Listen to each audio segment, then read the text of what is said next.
episode number 1 of Pedicure Podcast. This is David Pezzato from the Woodhouse Day Spa, and I'm here with Stacy from Hope Lodge as our first guest. Hi, Hi, very excited to be here. Tell us a little bit about Hope Lodge. Yeah, so I have been there for 8 years, and Hope Lodge is a free hospitality house in the heart of downtown Grand Rapids. We provide housing for cancer patients and their families coming into Grand Rapids. They can stay with us completely free. We have served 74 of the 83 counties in Michigan. So people from all over, and we are starting to get people from out of state because Grand Rapids is growing. We have the medical mile, a lot going on in Grand Rapids with different trials that are happening, and so we house those cancer patients who are looking for a place to stay when they come into Grand Rapids for life-saving treatment. And so our lodge is a beautiful 36,000 square foot building, loads of amenities. We like to say it's like a 5-star hotel offering cancer patients and their family a home away from home feel. So we love to give tours. Our building, we have our main floor lobby has a lounge area. We were just given some theater style chairs, and we're getting a projector put down there. We're gonna do movie nights. We like to offer some programs and services to our guests when they're there. Our rooms, we have 20 guest suites, and so the suites have 2 full-size beds, lounge, recliners, desk, TV, and their own private bathroom, with walk-in showers available as well for the guests who need that.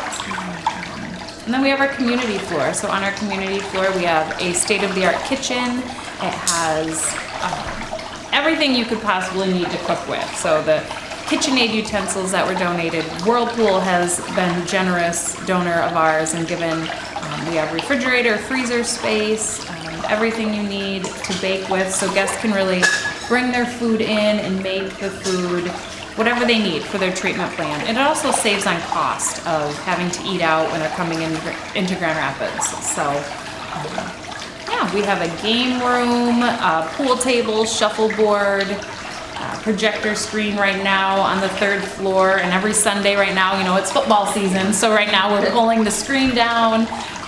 Guests are watching football, hanging out on that 3rd floor, making meals together. And then we also recently started accepting adolescents, so guests that are 12 and up, so cancer patients can stay with us. So we are one of the 4 lodges in the country that do that. And we have a teen lounge now because they were generous enough to, it's a jungled-inspired teen lounge, and so they really wanted to see that be a space where they could have a sense of normalcy while staying at the lodge. And there's a sectional couch, arcade games, TV in there, board games, all sorts of things for those adolescents. So it truly is a home away from home for them. Like I said, we love giving tours to people who are interested in coming by and checking us out. Exercise room for the guests who need that, and we've recently partnered with a local trainer who is coming in and is going to offer yoga to our guests. So yeah, just a lot of different services and programs. So how many lodges are there across the country, and how did you guys get started? Yeah, so there are 32 lodges across the country currently, but there are also 4 in the works of being built and will open in the next couple years. Our particular lodge was built from the ground up, so we are right on the corner of Cherry and Jefferson, part of Grand Rapids, and we are affiliated with all of the local hospitals. So we're close to St. Mary's downtown, but we take guests from any of the treating hospitals, whether it is a preventative care appointment that you're having, a screening. Screenings are very important, so if people are coming down for that, they can stay with us. Or if it is surgery, treatment of any kind, they can stay with us. So Hope Lodge got started actually back in 1970 was the first time one got opened, and it was a Holocaust survivor who came over, went to South Carolina, Charleston, South Carolina, and she happened to be on a trip in New Zealand and saw that they had something similar. And so there was a home there that offered free lodging for cancer patients, and she came back to South Carolina and said, we've got to have that here. We've got to figure out how we can offer lodging. And back then, a lot of the cancer treatment was in hospitals, so it was the families that were staying, or it was them coming into the town and then going to their treatment. Now we have a lot of outpatient treatments that are happening, so we're serving a different group of people. We're the only one in Michigan right now, so Grand Rapids we're blessed to have that resource for our community and the surrounding communities. And ours was built in 2007, and we had our first guest on Super Bowl Sunday in 2008. So it's always something easy to remember when somebody says, "When did you open?" So yeah, Super Bowl Sunday 2008, and since then we have served close to 3,000 cancer patients and their families coming into Grand Rapids. And estimated cost of that has been over $3.4 million in lodging costs that we've saved Michigan families. Cancer treatment in and of itself is a tremendous cost. So alleviating some of those burdens of the meals, the lodging. We also provide free transportation for our guests to and from treatment. So we have guests that, whether they don't have a vehicle or they have one and they're coming into the city and don't feel comfortable getting around, it doesn't matter why, but we get them to and from their appointments. So tell us how you ended up there years ago and how you ended up being the manager of Hope Lodge. Yeah, so I'm one that I've done a little bit of everything, but all of my jobs have revolved around customer service. I love working with people, being with people. I started at Hope Lodge 1 weekend a month. It was just kind of an extra job at the time. I was working for FedEx, driving a truck, and I loved it. I loved going into different businesses and seeing people and talking to people, but I really wanted to do something that felt more like I was giving back. And so the 1 weekend a month I started working there, and I fell in love with the job. I fell in love with the people that were coming into the place, and really going to work every day and feeling like I know I'm somewhere where they're making a difference. And so I ended up leaving FedEx and working with Hope Lodge part-time. I worked as a part-time coordinator, working with the guests at night, working with volunteers who were coming in and doing community dinners, checking guests in, a little bit of everything. And then a couple years ago, I moved up to assistant manager, and I loved that role. And then just a few months ago, the position opened up for manager, and I knew it was just one more thing of advancing the mission of Hope Lodge and spreading the word. We are not at full capacity all the time right now, and it's just a matter of people don't know about us. They don't know about the service that we have, and we have found and have talked to people who have turned treatment down because they didn't think they could afford to stay in Grand Rapids for the life-saving treatment they needed. And so I don't ever want that to happen. So I love my role as manager and trying to spread the word and making sure that nobody turns treatment down because they think they don't have a place to stay. So I love my job. I can't see myself anywhere else. So you mentioned that you like to see the guests come in and make sure they're taken care of. Do you have one special guest or one special patient that came in that you remember specifically and their story? Oh yeah, I mean, over the last 8 years, there's been so many guests that have impacted my life significantly. There was a couple who he fought cancer for 14 years, and he was one of our first guests at Hope Lodge from the very beginning. And they were a couple that would drive 10 hours to check out a new bakery. Like, their thing was checking out bakeries, and every time they came in, they brought goodies from a new one. They would come down and bring baked goods from the new bakery they had tried out, and just the love that they had for each other. It's a lot to fight cancer for 7 years and coming to the lodge for 7 years and having cancer before that. But just the energy and the positivity they brought to the other guests it's incredible to see, even the camaraderie and the friendships that happen on our community floor, that it's inspiring. We've had guests that have stayed together at the lodge, and one of them was from the UP and one is from Ohio, and they truly coordinate their treatment so that they can meet together in the middle at Hope Lodge and encourage one another and then go their separate ways. And so it's story after story of friendships that have been made, and of the stories of them really not knowing what they would have done without each other. So how do people apply? What do they fill out to get to the Hope Lodge? Yeah, we try to make it as simple as possible. There's a lot that goes on, so it's just a matter of giving us a call. We have our national resource number, they can call that. We have our local phone number. They just tell us really their name, date of birth, and who their doctor is. And we go through some of the qualifications, so we do ask that they are 30 miles outside of the Grand Rapids area because we want to serve those guests that are coming from further distances and staying at the lodge, and that they are a cancer patient 12 years or older. And so if they fit those qualifications and they're coming into Grand Rapids for any sort of treatment, we really just need their name, date of birth, and who their doctor is, and we do the rest. So we call their doctor, we get a referral form, and then we get their reservation taken care of. And so we've had guests stay with us from anywhere from one night to over a year. Just whatever their cancer treatment is, they can stay with us, no questions asked. So we just want to help out. And what is the cost for anybody that is patient that's there? Completely free. We don't take any information from them. They stay with us as long as they need. There is zero cost to them, whether that is staying with us for their 6-week treatment for over a year, and if they need transportation every day of those 6 weeks or every day of the year to and from treatment. There is no cost to them. There's enough going on in their life. We want to alleviate one of those burdens. So what is the relationship with American Cancer Society then? Yeah, so Hope Lodge is a program from American Cancer Society. So if you see the Relay for Life, the Making Strides, any donations that go to American Cancer Society, a big portion of that goes back to the mission aspect of that. And we are on the mission side of the American Cancer Society. And so a portion of all of those proceeds come back to Hope Lodge to keep us funded. It costs us a little over $500,000 to run the lodge every year.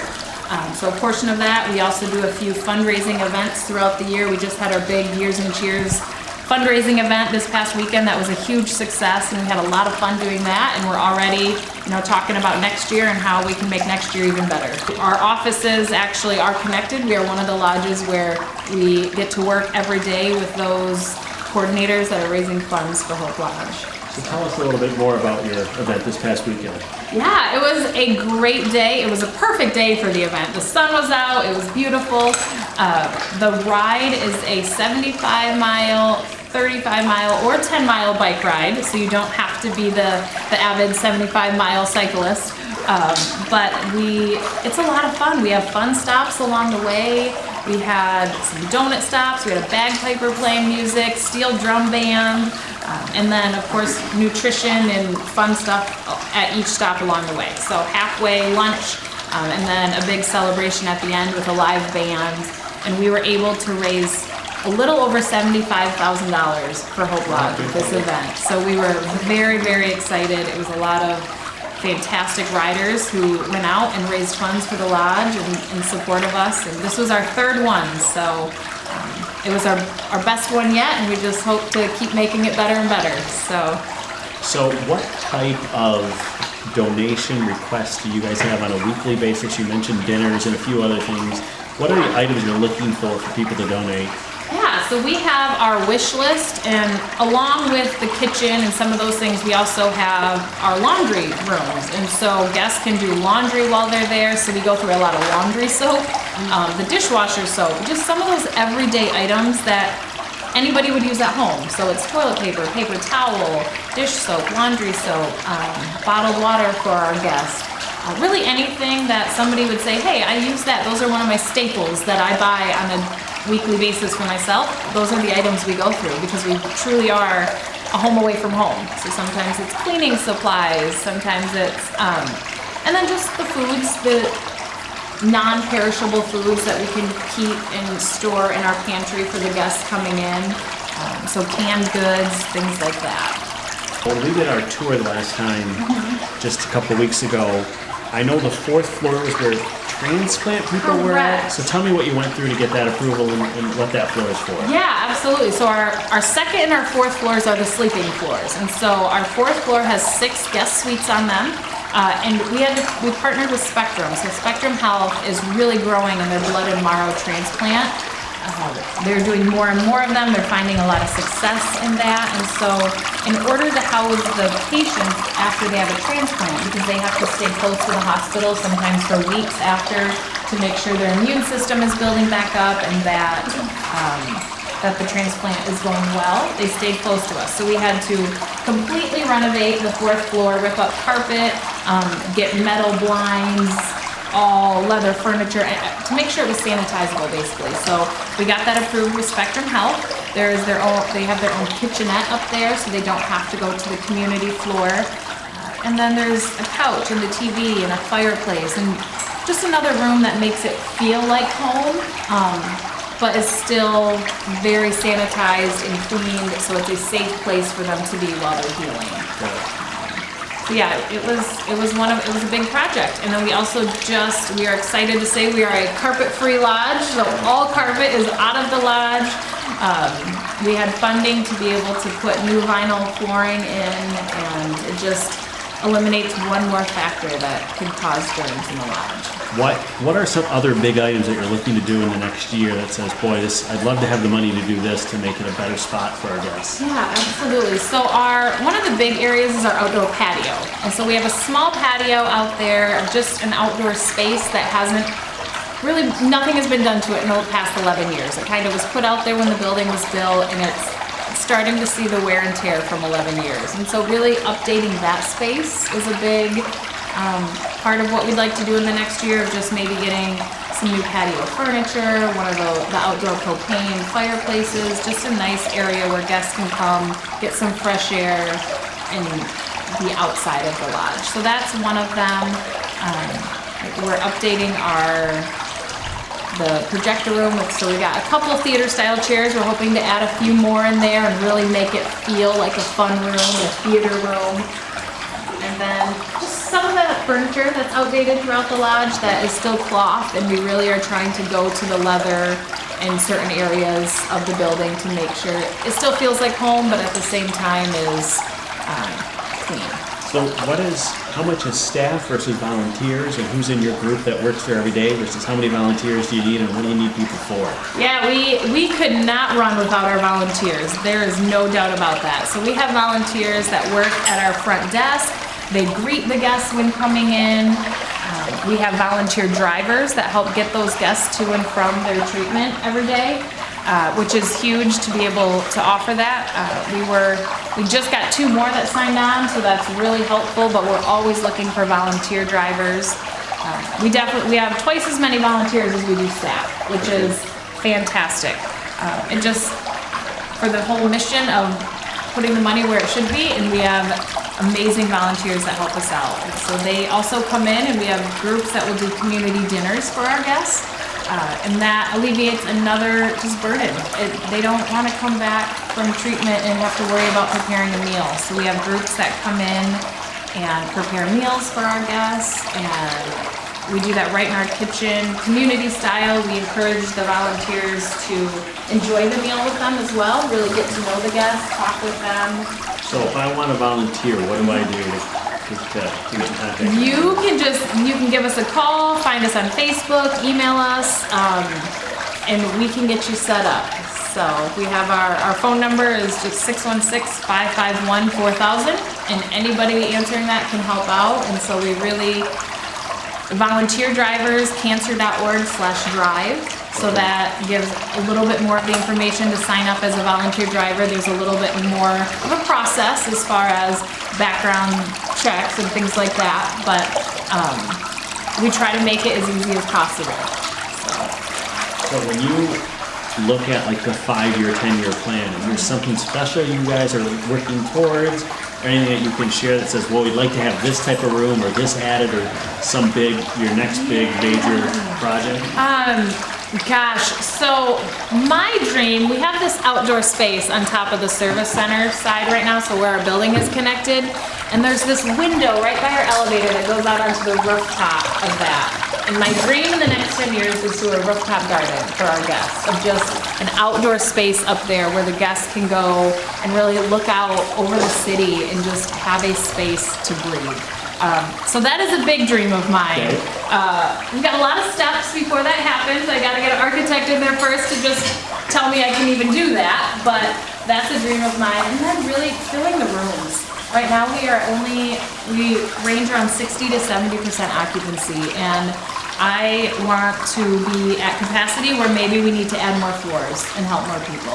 So the biggest piece is the awareness piece and spreading the word throughout Michigan and really utilizing all of our rooms. Okay. So. Well, certainly, I think we'll be able to help that a little bit, I hope. I bet you will. In order to You get guys some are pretty people good at that. good at that.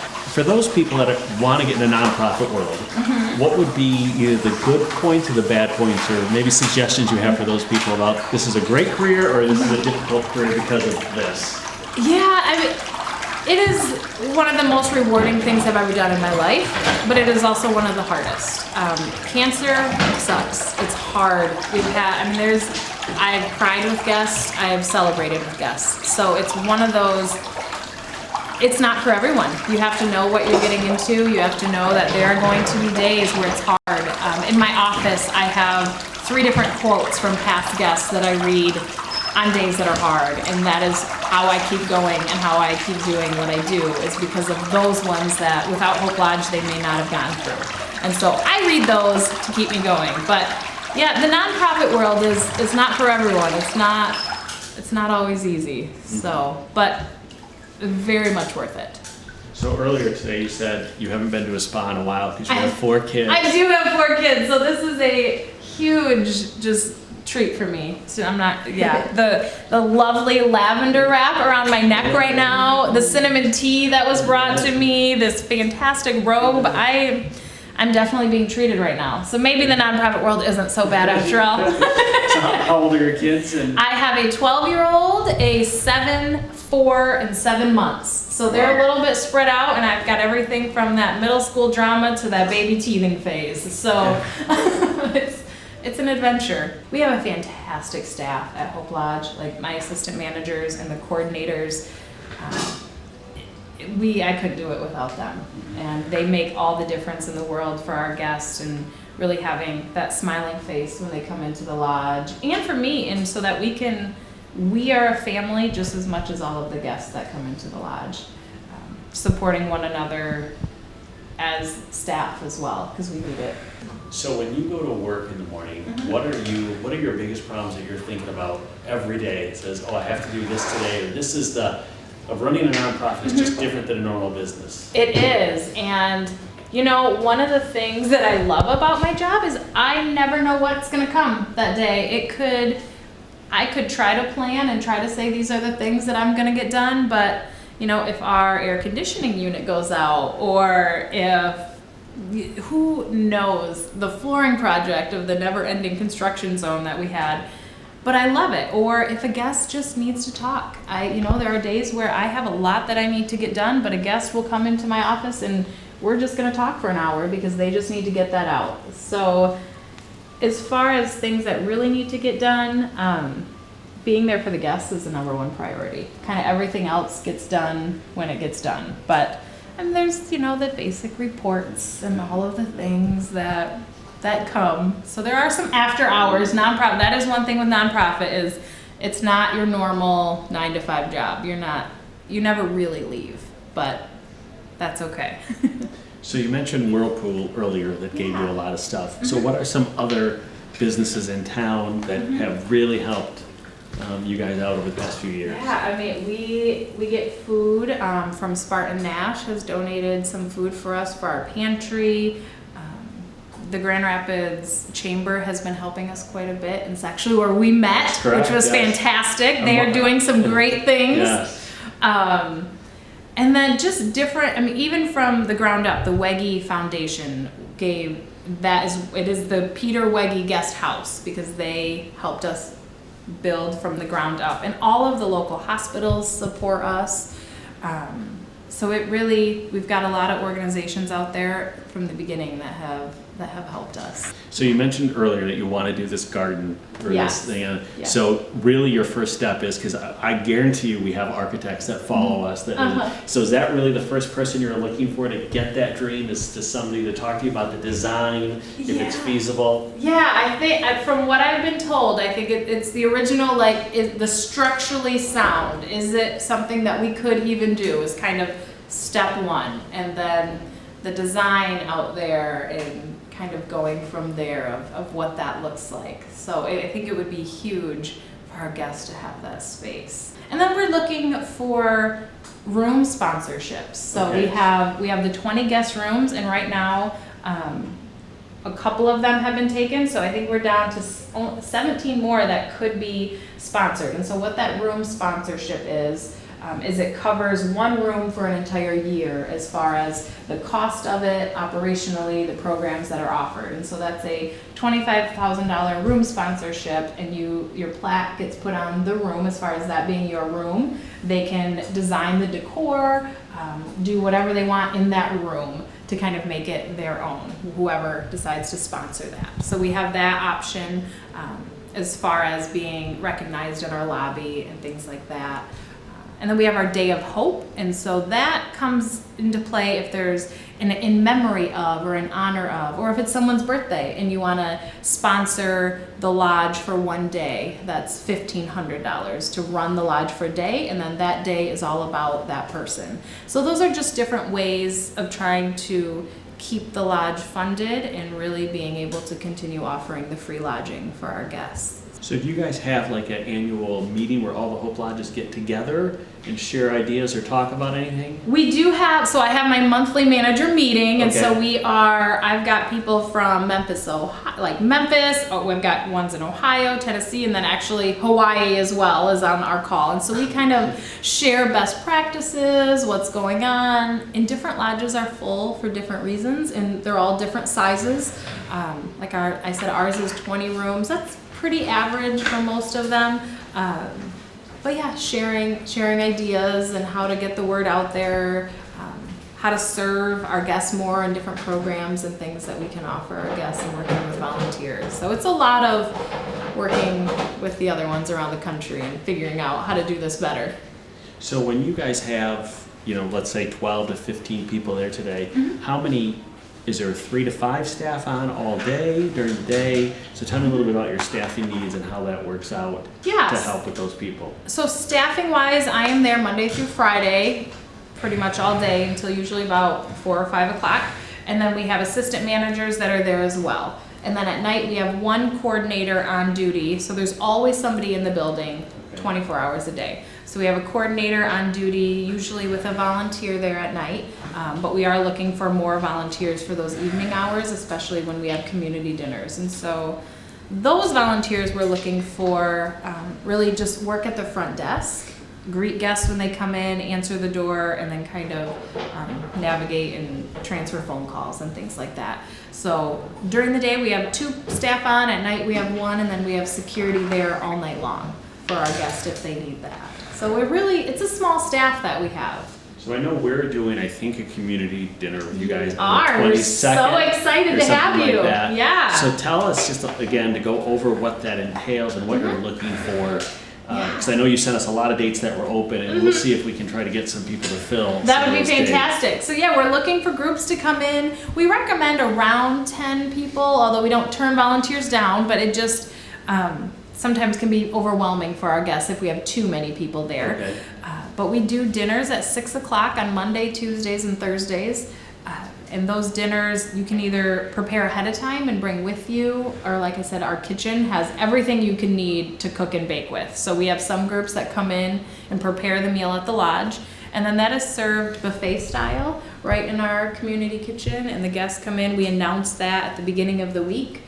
And we have guests that will call and say, hey, how many dinners do we have this week? Because it tells them how much food they have to bring with them.